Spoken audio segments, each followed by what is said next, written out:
My toxic best friend overstepped by claiming maid of honor, disrupted wedding plans, and planned her own wedding on my date to create chaos. Original post. Here is some background info about this girl. Let's call her Jess. At this point in her life, she's kind of a hot mess.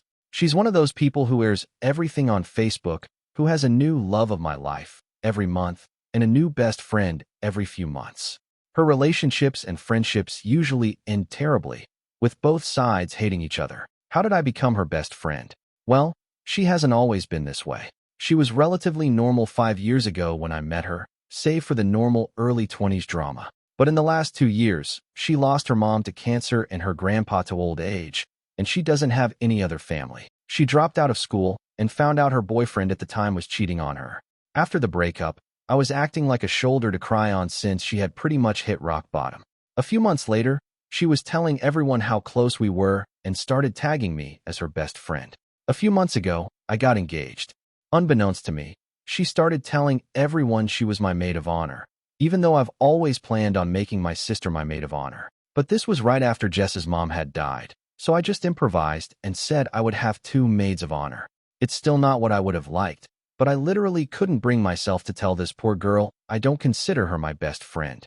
That was my first mistake. About a month after I got engaged, she met a guy. 2 weeks later, she was engaged. A week later, she was married. A month later, she was divorced, or perhaps separated. I don't know if it was legal yet. I don't know if anything was legal, but she changed her last name and is still going by that, so I'm guessing it was legal. Ever since the divorce, my own wedding planning has become unbearable. She is constantly telling me how marriage doesn't work, love can't save things, etc., etc., and criticizes how much I'm spending on my wedding when she had hers for a few $100s, a Vegas wedding. It's gotten to the point where she's rude to the vendors I'm meeting with, but she gets really upset when I don't take her to meetings since she's the maid of honor. So, I'm at the point where I just want to cut her out of the wedding, like I should have done in the first place. However, when I confessed this to a mutual friend, my friend let me know to be careful, because Jess can be really vindictive. When she found out her ex from a few years ago was getting married, she tried to contact the bride and tell her he was cheating on her. He wasn't. One of her last besties was fired from her job because Jess made multiple email accounts and regularly contacted customer service complaining about her. Since she knows so much info about my wedding already, I'm really terrified that she'll somehow try to sabotage it. Basically, I don't know what to do at this point. I feel like this wedding is getting away from me, but I also don't know if it would be less painful to keep her a part of it, because it would save me all the drama. I don't know what she's capable of, so I'm really worried that she'll somehow make everything harder for me if I don't just grin and bear it. Help. The girl I've been comforting through traumatic times turns out to be bats hit crazy, and now I think she's going to ruin my wedding if I don't go with the flow. Relevant comments. Comment 1. To add, it might be a good idea to have passwords with your vendors to confirm your identity. OP. Thank you for the advice. I was actually considering the password thing, but I don't know if that's taking things too far. I guess I'm kind of worried about vendors resenting me for being high maintenance, but I hear about bridezillas, momzillas, in-lawzillas all the time, so hopefully, this isn't the worst they've seen. Comment 2. Jesus. Just tell her. Jess, you knew him for 3 weeks before you married him. What in the ever-loving hell did you think was going to happen? If I've only been seeing a girl for 3 weeks, I won't even poop with her in a half-mile radius. OP. Seriously. The week before the wedding was everyone kindly saying, you sure? You've known him for an awfully short time.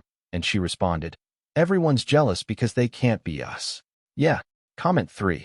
Sounds like you need to have a very uncomfortable talk with this girl. Tell her what you told us here, and let her know her negative attitude has no place in planning your wedding. You're sorry things aren't working out for her, but she is not allowed to pile this stuff on you. Tell her that you cannot have her as a maid of honor. And since she seems to think so negatively about marriage, you wouldn't expect her to do this. Up to you if you even let her attend the wedding as a guest.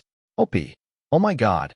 I haven't even thought about explaining how her negative attitude towards marriage could be the excuse for not having her in the wedding party. That sounds ridiculously logical, but I've been blinded by a flurry of crazy. Thank you. Update. Guys, this went full-blown crazy. Before I could have a conversation with Jess, she confronted me about it. Apparently, the mutual friend I confided in let the whole story leak, and a twisted, more dramatic version made its way back to Jess. It was an hour or two of me trying to explain to Jess in a somewhat calm manner that I felt she had overstepped her boundaries, and it was really taking a mental toll on me. While she yelled about what a terrible friend I was, how she's tired of putting all of her faith in the wrong people, and how she was tired of trying her best to be a good maid of honor. I made the mistake of pointing out that I had never asked her to be my maid of honor in the first place, and she responded with, "Well, then I must be delusional. The first step is admitting you have a problem, so progress?" Needless to say, we aren't on speaking terms. Shortly after that, I took all of your advice and called all of my wedding vendors. I let them know that my fiancé and I were going to be the only people making any decisions and set up a confirmation word with them. Apparently, this happens a lot because nobody even asked why. I accidentally forgot to contact the bakery making our cake, but luckily, they called me and asked if I was certain I wanted to cancel the wedding cake. Apparently, there was a voicemail left on their machine. Wonder how that happened. Here's where things get really nuts. A few weeks after our blow-up, she apparently met some guy who was the love of her life. A few weeks after that, they're engaged. I can't make this up. She did it again. Then, our mutual friends get invitations for her wedding, which is the same date as mine. But since they had RSVP'd for my wedding, a lot of them couldn't make it. A few days before her wedding, they have to cancel because he's already married. And you know what? So is she. I guess she never got officially divorced from that first quickie wedding. So, as far as I know, no wedding actually happened. I have no idea if they still plan to. I'm just glad to be away from that circus. But anyways, I got married a few weeks ago. Everything was wonderful. The weather was great, and everyone present was a joy to be around, except maybe my uncle who gets a little too dancy when he's drunk. But you know, family. Thank you to everyone who responded, and to everyone letting me know I'm not helping matters by going with the flow. I will be actively practicing caution when making friends by running from crazy and not comforting it. Relevant comments, update. Comment 1. Anyone else think mutual friends are kind of shitty? She was the one who told OP to be careful about Jess, yet she decided it would be a good idea to blab about what OP told her, knowing full well it would get back to Jess.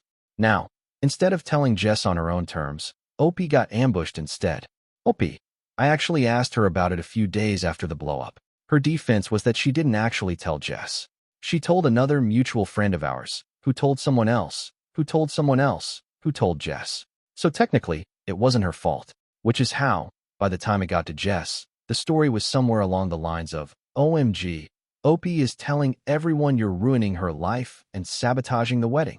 All of us met at work. We all worked at the same restaurant long ago, and it was always a drama-filled place. A lot of the same people still work there and still thrive off of the drama. I'm thinking it's time for me to move on from that specific crowd. Cliques are fun in middle school. In your 20s, not so much. Comment 2. I will be actively practicing caution when making friends by running from crazy and not comforting it. I'd like to nominate the first candidate for your new policy. The mutual friend who somehow let the story leak and repeated to Jess a twisted, more dramatic version of what you had confided in her. OP. I've decided to distance myself from that crowd. We're at different points in our lives, and I just don't find gossiping all that fun. My real besties from high school, who were all bridesmaids, have all grown up, and we would never pull this crap. Comment 3. I bet Jess was never actually getting married this time.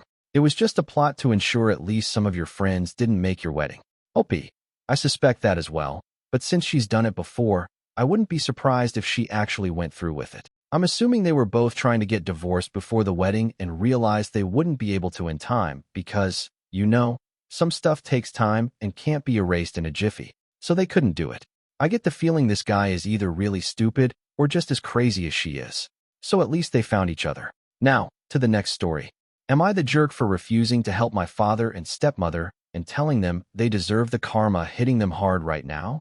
So, when I was around 16, my father, 44, began seeing my stepmother, Julia, 30, and they married 2 years later. Just to clarify, this woman never liked me. She's the reason I was kicked out of my house at 19. Since then, I haven't spoken with either my father or her until a few days ago when my father arrived at my place to talk.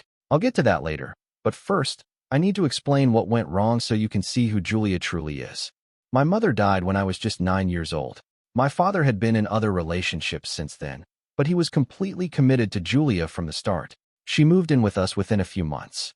Even though she was only a few years older than me, she required me to address her as mom. At the time, I was 16, and she was 24. We were just 8 years apart in age. I never called her mom or saw her as maternal since I thought it was inappropriate. Even if she had been older, I doubt I would have addressed her as mom because my biological mother had died only 6 years earlier. I wasn't prepared to start calling someone else mom and replacing her so quickly. Furthermore, when Julia made her request, she had only been with my father for 8 months.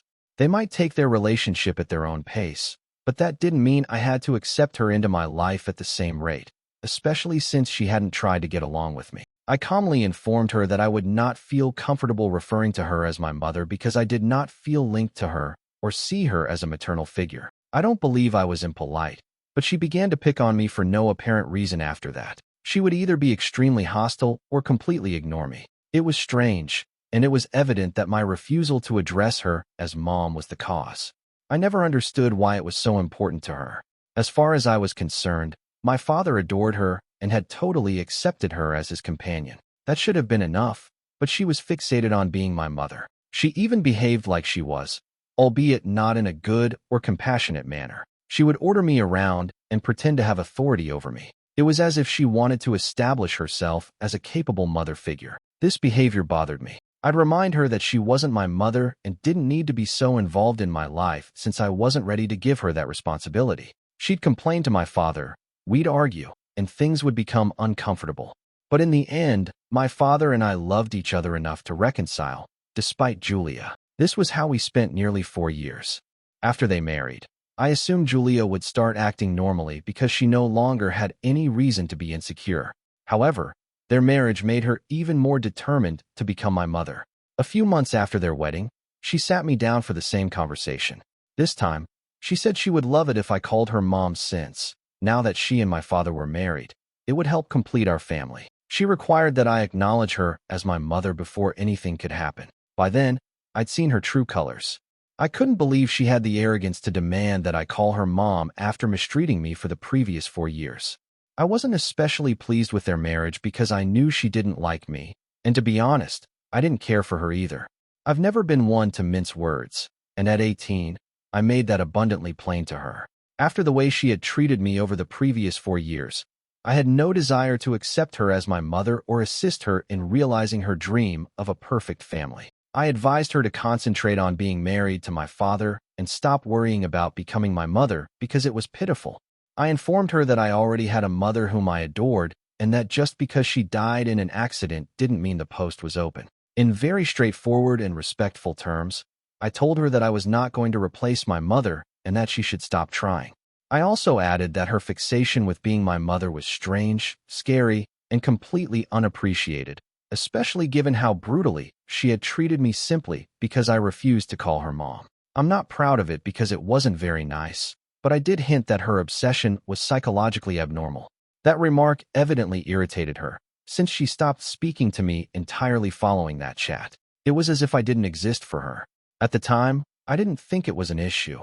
In fact, I was relieved when she eventually decided to stop bothering me. About a year later, I understood she had used that time to turn my father against me. It happened so gradually that I didn't realize my father was distancing himself until it was too late. When I realized, I had attempted to fix things.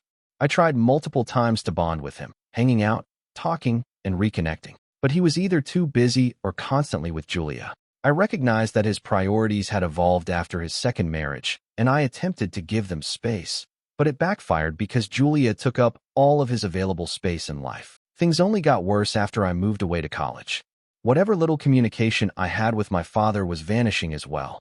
It felt dreadful, and I knew I needed to do something about it. One weekend, I planned to surprise my father by going home.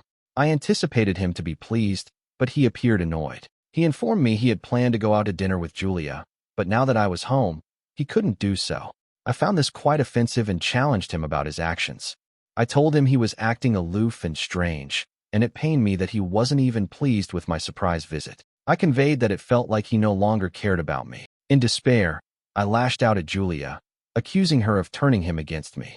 This evolved into a full-fledged argument. My father told me that he knew I had something against Julia since the beginning. He said Julia wasn't attempting to turn him against me, but rather I was trying to turn him against her. He accused me of trying to brainwash him into thinking Julia was the bad guy, despite the fact that she had done everything she could to win me over. According to him, I was the one who turned down her attempts to bond because I did not want to betray my mother. He even suggested my mother would be upset with my behavior. My father informed me that making up tales about Julia to build a wedge between them would not succeed. Over time, I saw that Julia was gradually changing the narrative, telling my father that I had been ignoring and mistreating her from the beginning. Whenever my father was around, she was nothing but lovely, leading him to believe she was incapable of being mean to anyone. He gradually came to believe her account of events. He assumed I was causing issues because I couldn't accept Julia as his wife or come to terms with his departure. This was far from the truth, but my explanation fell on deaf ears. He accused me of attempting to sabotage their relationship and lying about Julia. Then he issued an ultimatum. Either I start respecting Julia, call her mom, and accept their relationship, or I leave. When my father said this, I didn't bother to argue. I hadn't unpacked anything yet, so I grabbed my bags and marched out, never looking back. After that, I went directly to my uncle's place. He was the closest relative I had. He's my mother's older brother and has always had a warm spot for me. I knew that no matter what challenges I had, he would assist me. At the time, I hadn't told my uncle much about Julia. I already knew he didn't like her or support my father's connection with her. Part of this was due to his loyalty to my mother, and part of it was because he thought the age difference between my father and Julia was too great. I didn't want him to detest my father any more than he already did, so I kept quiet. However, after I was kicked out, I told everything to him. He was infuriated. He told me that I had done the right thing by refusing to call her mom, and that Julia was a complete nutcase. He also called my father an absolute jerk for believing all of her falsehoods. Once he realized the truth, he told me that he would take care of everything. He offered to cover all of my expenditures, including college tuition, which had previously been my father's burden. He also said that if I ever needed a place to stay, I could always come to him. Even after I graduated, he promised to help me out. True to his word, he supported me every step of the way and has become more of a father to me over the last 6 years than my biological father ever was. As I previously stated, I have not had touch with my father or Julia in 6 years. No one else in the family has. After I told my uncle everything, he was so enraged that he told everyone. I didn't ask him to do anything, but he was too angry to worry about the implications. He notified both my mother's and father's side of the family about the incident. According to what I've heard, no one has contacted my father or Julia since I was kicked out, as they were all against what had transpired. According to my uncle, several individuals attempted to persuade my father to listen, but he refused. He accused me of lying and said they should not trust me. Fortunately, my family knows I am not the person my father and Julia portrayed me to be. As a result, my father and Julia have been forced into extreme isolation. However, I doubt they care, because they have not contacted anyone in the last 6 years. On the other hand, I'm doing well for myself. Following graduation from college, I began interning at my uncle's real estate firm. I eventually obtained my real estate license and relocated earlier this year from my former apartment to a much larger one in a more desirable location. I am no longer concerned about my finances. I've even started paying my uncle back, despite his insistence that he doesn't want anything from me. My financial situation is crucial because I believe it is what prompted my father to contact me again. Karma seemed to have caught up with him and Julia. A few months after giving birth, Julia was involved in a horrific accident. She is currently bedridden and unable to move. My dad paid me a visit a few days ago. During our talk, I discovered that he had quit his job a few years before to start his own firm. Unfortunately, things haven't been going well because the epidemic struck shortly after he started. He has been experiencing financial difficulties. Furthermore, Julia refused to work, leaving him with sole responsibility for financial management. This circumstance is not surprising to me. Julia quit her work shortly after they got married, which he chose to disregard. Things got even more difficult financially when she found she was pregnant and decided to keep the kid. She gave birth approximately 6 months ago. Then, last month, she was involved in a horrific accident while driving herself home from lunch with her friends. She totaled the car due to icy roads and a little too much champagne. Fortunately, she was not charged, but it doesn't matter because she severely hurt herself and is now bedridden, unable to move as she heals. My father is in a bad situation because their medical insurance does not cover hiring a nurse. He needs to pay for one out of pocket because he can't stay at home to care for Julia, and must work to prevent bankruptcy.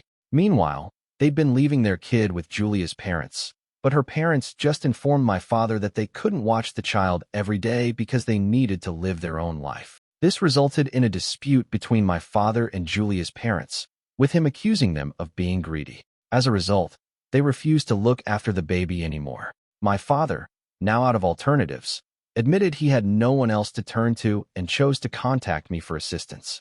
When he paid me a visit, he recounted everything in the hopes that I would intervene. Without hesitation, I declined. I'm not good around newborns, and I definitely didn't want anything to do with Julia's child, given how much agony the two of them had given me in the past. I refused to allow myself to be used to solving their problems. I told my dad that while it was good to see him, I was no longer here to serve his purpose. He became enraged, claiming he had gone to considerable lengths to obtain my contact information. From his statements, I deduced that he must have pestered some relatives until they informed him where I lived. I didn't think this was a great attempt, and his entitlement simply made me angry. I reminded him that when I needed him the most, when I begged him to believe me, he had refused. He chose Julia over me, and now I'm choosing myself over him. Despite my repeated requests, he refused to leave. I finally lost my patience. I warned him that if he didn't leave, I would contact the cops, which would end horribly for him. In a heated exchange, I informed him I had no sympathy for him and was not interested in assisting or forgiving him. I said he and Julia deserved all they were going through. After all, Julia had continually lied about me, portraying me as the monster. My father had decided to trust her falsehoods and prioritize her ludicrous requests, even to the point of kicking me out. Instead of believing his own daughter, he favored his wife and her unreasonable expectations. When I said that, he looked shocked and swiftly departed without saying anything. I now feel guilty about what they are going through. I know it's bad, and I'm not sure if I should have stated they deserved it. Maybe they do, maybe they don't. I'm not the judge. Still, the guilt weighs on me. Edit. I called my uncle to tell him of my father's visit. He spoke with a few relatives and confirmed that my father had reportedly been contacting everyone after many years, searching for my location. Most people had not responded, but one family on my father's side, who isn't very close to me, felt sorry for him and provided him my contact information and address. So I was correct. My father did not go to the great lengths that he stated. He was only attempting to make me feel bad. Update 1. I'd like to thank everyone who commented on my post. It was a lengthy post, and I have not discussed it in depth with anyone other than my uncle. It was good to finally get everything off my chest, particularly regarding Julia. Her actions deeply traumatized me when I was younger. Based on the remarks, I believe I was correct in stating that Julia may have had some mental health issues. Her eagerness for me to embrace her as my mother was overwhelming. That being said, I can only infer it. I cannot diagnose her. However, I believe she would benefit greatly from seeing a psychiatrist to determine what was driving her conduct. It seems ridiculous for her to act the way she did simply because I refused to call her or accept her as my mother. Throughout my father's relationship with Julia, I tried to make explanations for his behavior. I knew he loved her, so I tried not to make a scene, but it didn't seem to matter. He didn't care. When it came down to it, he chose Julia above me, his biological daughter. So, he had the guts to come up at my house after 6 years of no communication, asking me to assist him out. Even now, I know he was not sincerely sorry. He just apologized because he wanted my aid, not because he truly meant it. In reaction, I have taken precautions to protect myself. I've upgraded security measures around my house in case he shows up again. If he does and refuses to leave when I ask, I will contact the cops right away.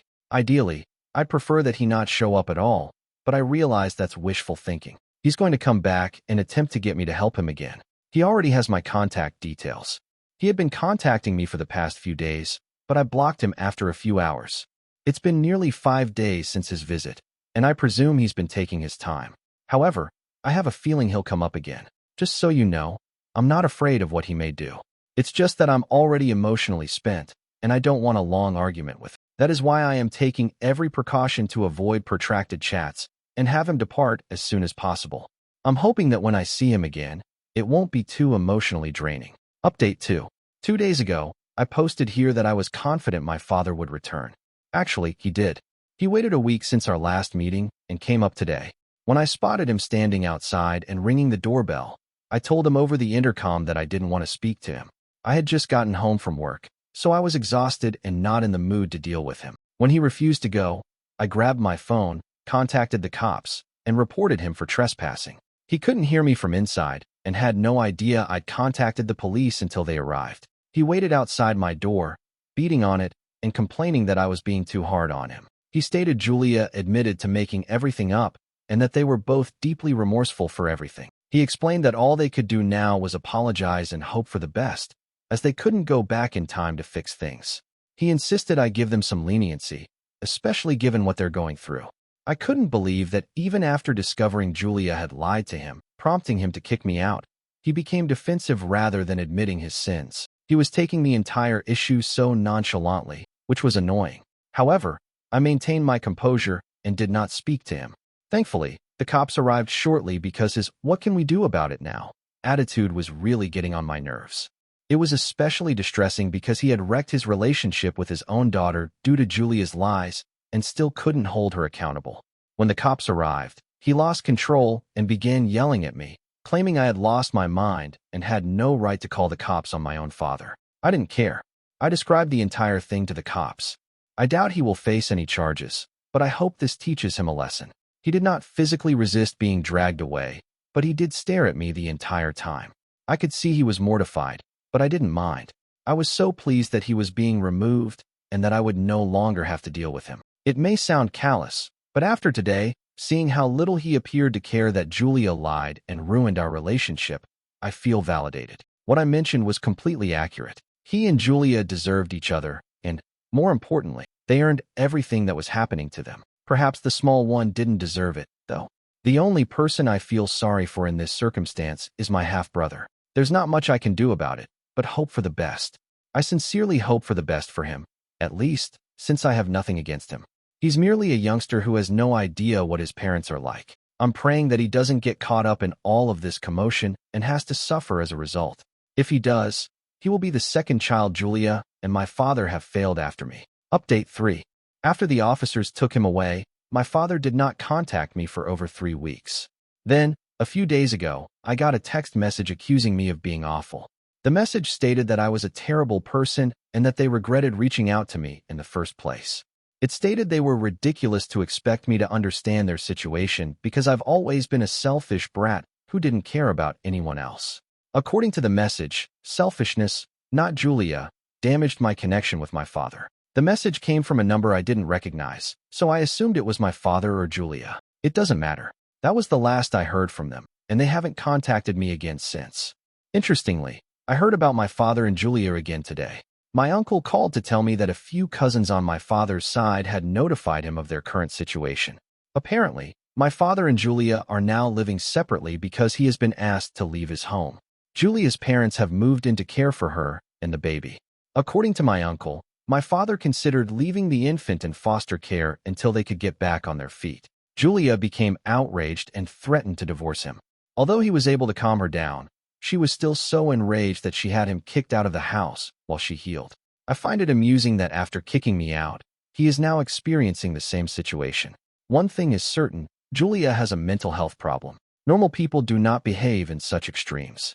That being said, I don't have to worry about it because she's no longer in my life. I just think it's funny that my father is going through this, and I felt compelled to share. This is really his karma.